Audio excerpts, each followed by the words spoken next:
Hey guys, welcome back to the FPL xGod podcast. Today is our first Fantasy Euro team selection video, but I do not have my camera on right now. Like, I'm struggling to shoot this video and upload it before the deadline. But we'll go through some teams I asked for, like drafts on Twitter, and quite a few people have replied, and I'll try to go through each one and tell you like what changes I would suggest and what chip strategy you should go for. So there are three main strategies with the chips that you can do for this fantasy. The first one is you limitless in match day 2 and you wildcard for quarterfinals. And the other one is you limitless in match day 3 and wildcard in quarterfinals again. And the third one, which is a tougher one to handle, is you limitless in match day 2 and wildcard in 3.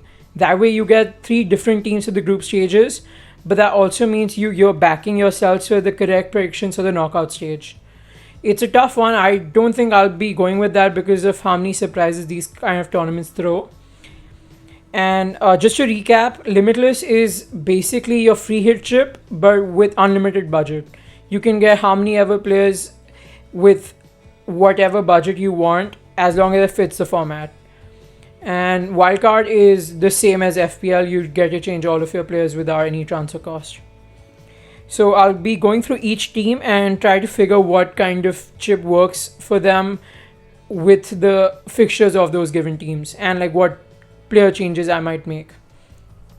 So this is the first draft I'll be going through. It's by Joe Regular, and I think I agree with his chip strategy for match day 2. He has quite a few Austrian and Danish players, and if you look at the fixtures, Denmark have their toughest game against Belgium in the second fixture, and so do Austria. Their toughest fixture is against Netherlands in the second fixture, so match A2 makes sense for him. For the players, I think for Berardi, like you just need to have 1 mil in the bank. As soon as the lineups come in, you see Chiesa starting on Berardi and you put whoever's starting and use the 1 mil however you want. I'm not too sure I agree with Arnautovic. For a tournament like Euros, I think I like going for premium forwards, and there's so many in this fantasy Euros that like we're spoiled for choice. I think I'm looking at a front three of like a Lukaku, Depay and Ronaldo. Ronaldo isn't a short captain because he plays like the fifth day, and you have to like really risk it on Ronaldo if you want him captain. But for the rest of the team, I think I'd really like this team. It's one of the more basic drafts. Bachmann is a very good choice. Like I've seen him in very few drafts, but like good fixtures and decent price. I'm always in support of having 2 playing keepers. As for the bench, Jota is very good. Ferran is very good. Pau Torres is a slight risk, but other than that, I think this team is fine. Denmark look like a team who will keep a lot of clean sheets, so double up on them isn't the worst choice. And yeah, match day 2 limitless works perfectly. Wildcard should be quarterfinals. Round of 16 you get unlimited transfers, so that's not an issue. Moving on to the second one. So this is a person who's playing a fantasy league for like one of his first times. He hasn't really done FPL, and he said he's not well versed with international football, but it's a pretty decent team. I wouldn't go for people like a Kante or a double up on a Scottish defense or something like that. Tierney is fine, but like you'd much rather go for a Robbo because he plays up front, like ahead of Tierney. Other than that, like Souček again is like a more DM kind of player. Yes, he scores, but at that price you'll find better people. Yaziki at 5.5 isn't a bad pick if someone wants to punt on like a Turkish guy. He already has Yilmaz, a pretty good forward. Moreno is a risk, and like I'd much rather get money from elsewhere and put it into a Depay or Ronaldo for that.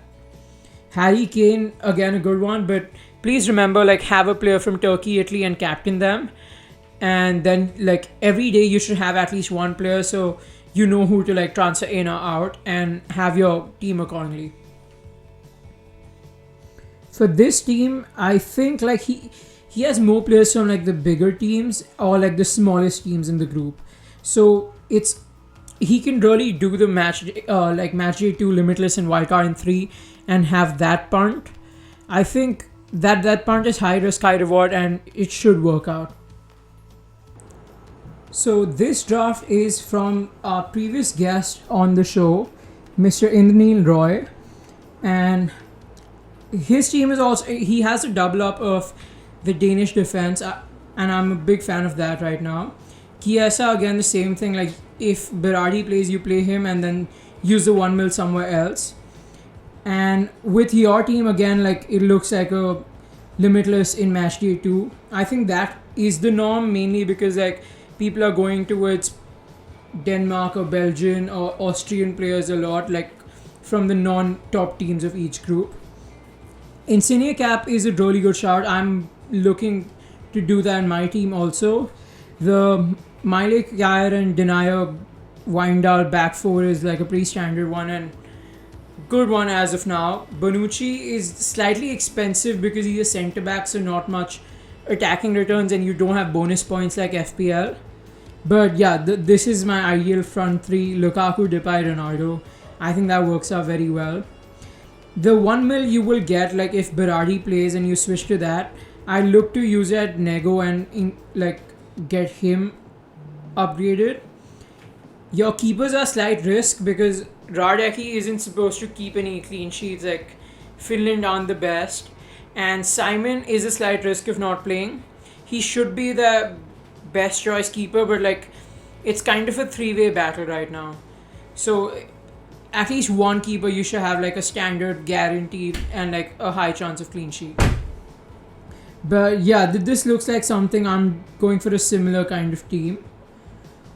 For the next one, we have Mr. Arman Mistry. Arman does a lot of like healthcare articles for Science ABC, and he posts them on his Twitter. So give him a follow and like check it out. Like good articles, and like he helps out. He helps me out with a lot of COVID related queries. As for his team, he told me like this is a quick draft team here, and like you can kind of see that there are quite a few changes I'd suggest. I like Alaba, and for Delict and Bonucci, and John Stones are expensive centre backs. Like you would rather go for a fullback because again no bonus points. And Eric Garcia again, like he is probably not starting. Like he has a chance of starting over Pau Torres, but like I think Torres and Laporte should be the main ones. I like the strike force. Like it's not like Lukaku's obviously everyone has him, but like Chiro and Muller are good shouts. Chiro is obviously because he wants to captain him on the first day and he doesn't have Insigne or Berardi or Chiesa. Sancho Foden again like risks, and Souček we've already spoken about, like a CDM you'd get like good people for that price. And Golo Kante again like similar vibe, like you don't want just playing points.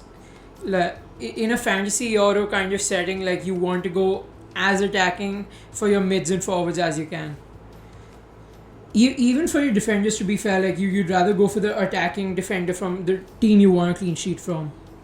As far as keepers, I don't think Tim Krul is starting. Like he's a 50-50 as like the manager mentioned, but they gave the number one shirt to Stecklenburg, so I think he should be starting over him. And if you have Radecki as your second keeper, you definitely want a stable first keeper.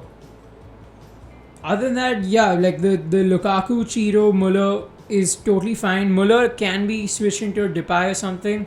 Like you can see, I'm really into the Lukaku Depay zone right now. I think they have a good group and a high chance of scoring. Moving on to the third team, we have Mr. Saurabh Oberoi. He has a good team in my opinion. Like obviously Benzema, he'll have to change now. He's gotten injured. And Chiesa, Berardi, same thing. I think many people are going with that because you have the Italy-Turkey first game and you want a captain out of that. Alioski is a good shout, but I don't think North Macedonia are keeping any clean sheets. And your only real attacking return would be like if and when North Macedonia wins a pen. you'd rather invest if you really want to play a defender who takes pens. You would rather invest a little more and go for a Ricardo Rodriguez who at least has a better chance at a clean sheet. Insigne cap is a really good shout. Lukaku, Kane, obviously good. So if you have Kane and you aren't big on Denmark, this is a team where you can actually do the match day 3 limitless, so you have more info and you'll know like if big players are getting rested or no. Ferran Torres is a very good pick, and his defense looks like it's a stable defense other than maybe Pau Torres, but he's also totally fine. This is the kind of keeper partnership you can go for if you want a Radecki. You have a Donnarumma who's a good, stable keeper for a team which has kept like 7 or 8 clean sheets in a row. He's a premium keeper, but I think he's worth the cost. And whatever money you get from like Chiesa to Berardi, if that happens, you can again use it for improving Nego or Alioski to Ricardo Rodriguez. So I made a quick draft last week, and this is what I made. It's not very similar to what I'll finally go with, because I doubt I'll have a Nego and a Zinchenko or Gini Wijnaldum. Like I don't want to go like that punts with those price or a Nego kind of player. But Ronaldo, Lukaku look like they'll be staying in this team. Insigne also I've talked about a lot. I'll go through some players that people haven't really, I haven't really seen it in their drafts, or like only one person had it, and I think that they're good picks. So I'd say Kalacic wasn't that any of them, and it's a good punt to go for. They have good fixtures, like they play North Macedonia first game, and if he starts, he's an explosive one. He should be good. Yaziki isn't like a sure starter, but like at 5.5 mil, if you want a player from the first game, he's a good shout. Spinazzola, Insigne, again, like any Italy or Turkey players you can just remove after the lineups are out, so you don't need to stress much. And as I talked about, like the Danish defense, I'm a big fan of right now. Good one to go for.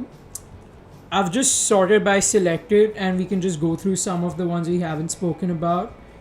So De Ligt is injured, don't really go for him now. Ruben Diaz, yes, the first game is good, but then you have to play a chip second week and like get him out third week or vice versa. So not the best one. Pau Torres, we spoke about him, he's a small risk. Corto is a good keeper, like one keeper who you want as the bigger one, and the other one can be a Radecki or risky one. So Corto is good for that. Bruno Fernandez, like he's one of the best creators, but yeah, I know he scored 2 goals from open play the other day, but I don't. At that price, I wouldn't go for him. At 10.5, I'd rather get like a Depay. They're almost the same cost. Schmeichel again, like the Danish defense, like I'd rather go for their defenders and get other keeper over Schmeichel, because like a Miley has a good attacking return possibility. Alaba is a good one for 5.5 mil. I think at 5.5, there's very few ones I would go over him. So no one really has Leva, and it's fine because there are many premium strikers to go for, and at 11.5 he's not the best one because he plays for Poland, and his record in major tournaments is actually pretty bad, but you can't count him out. If he turns up, like whoever have him have a huge differential on their hands. Kevin De Bruyne is injured right now. Please do not go for him. He won't be playing the first game. And in a fantasy Euro kind of thing where a team is playing a maximum of 7 games, you do not want someone who doesn't end up playing. I'll post my final team and like maybe a few drafts on Twitter. You can check it out. I think I'll be posting my final team before deadline unless I make some last second changes. I'm mostly going to captain Insigne. I think he's an explosive one, and if I have a Turkey play, I don't think I'll have Yilmaz or Yaziki as of now, and of the Italian players, I will go for Insigne for the mid over Chiesa and Berardi. So he's an easy captain for me for now.